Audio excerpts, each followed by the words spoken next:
Welcome back to Brand News, and today we're going to be talking about OpenAI to integrate SearchGPT into ChatGPT before the end of 2024. So what we're saying here is that ChatGPT is going to seriously enter the search market as a competitor to Google Search. Yeah, Google's been scrambling to introduce AI tools into search. We've already talked about this on the podcast with its bungled attempt to provide AI overviews where we got, recipes that included glue to hold the cheese to a pizza and rocks added to recipes to help with digestion. They've obviously been working on the kinks of that, but it's all been generated in fear of what is coming, and that's this OpenAI to create SearchGPT. Yeah. Joy I'm having in using ChatGPT. I'm definitely going to use SearchGPT. Yeah, I think it'll be an interesting change. I mean, we've been so used to and sort of confined to only be having Google as a tool, so it'll be interesting to see how it differs. Yeah. There's been a beta mode out, so it's been out since July, and it only has 10,000 users currently on it within the US. So I think that they've obviously got a very far way to go to be a strong player in the search market, but being that they've got such a strong usage already from ChatGPT, you feel like it's not going to be a hard sell to get people across into this new sort of style of search to find answers that you're looking for. How do you think this is going to impact those with the websites, with the content on it? Yeah, so they have mentioned on there is that obviously that ChatGPT is pulling information from the websites. And so for people who are creating content, and then if they were to lose traffic, it's going to disincentivize people from actually putting stuff on the internet, because if they stop getting traffic because everyone's doing this and it's all falling within ChatGPT, then you're not going to have any content to pull from because people aren't going to put the content there. So they're talking about at the moment, the incentivize scheme that they're doing is to give you traffic. Yes. So they're not going to pay you, but they're going to send traffic to your website, because what they're saying at OpenAI is that, well, people are going to want to get the information. They're going to see a snippet. It's going to provide them the answer, because they're saying that a lot of times when you're on Google, you try and search for a thing, but then you get a list of 20 different things within a listicle site, which is people trying to get affiliate links or whatever. It's quite hard to get your answer sometimes.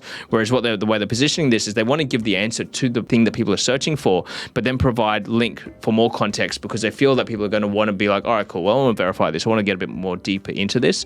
And that's where they're going to websites and publishers are going to be able to see the benefit from this platform. Yeah, if they bungle that relationship between the original owner of the content and the end user, they're going to have an issue where people aren't going to want to share their content. No. But I think it is in their best interest to provide that traffic or inspire the user to flow through to the end site as a reward for offering the traffic to begin with. So it'll be interesting to see how that works.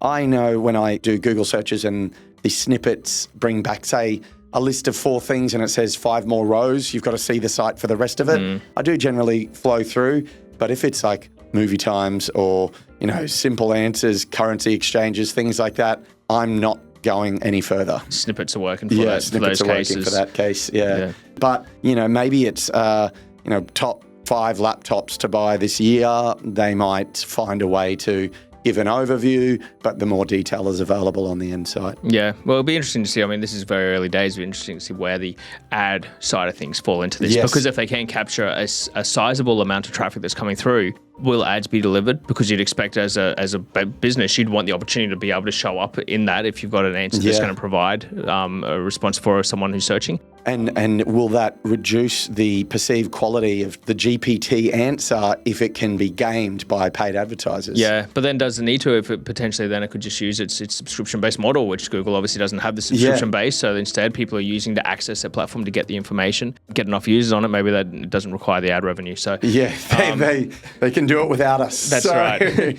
Let's hope not. But I think you're right. They haven't needed. They've sort of. GPT-5 isn't going to need the paid subscription that GPT-4 needed. So they don't really care about the paid subscription. Not at this point, but I guess there will be a time for monetization, right? Yeah, absolutely. So we're going to get into, I guess at the end of the year, as soon as this does roll out, we'll make sure we do a follow-up episode and see how we find the process of using it, and hopefully people can give us some feedback on how they've been using it as well. Thanks. That's Brand News for this week. We'll see you next week. Thanks for watching.